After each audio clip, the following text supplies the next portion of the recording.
Hello नमस्ते सबैजना सन्चै हुनुहुन्छ होला।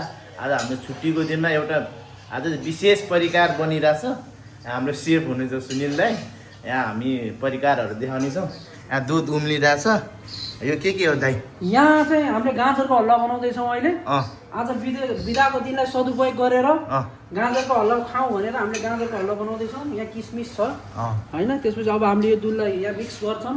त्यसपछि टक्क परिकार रेडी भएपछि हामीले सबैलाई चखाउँछौँ। ल त्यो चाहिँ अब कस्तो हुन्छ भने चाहिँ अलिक पछि प्रतिक्रिया लिनु होला नि। एकदम मिठो हुन्छ। मैले बनाएको एकदम मेहनत चाहिँ देखिरहेछ यहाँ हाम्रो दाजुको।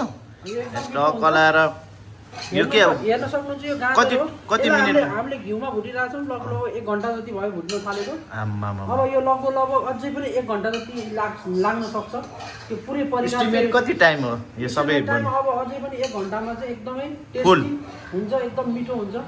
यो चाहिँ हामीले स्विट्सको लागि बनाउँदैछौँ। डेजर्ट जस्तै हो। टक्क खाना खाएपछि टक्क गाजर हलुवा होइन? गाजरको हलुवा। ल यो चाहिँ गाजरको हलुवा गाजरको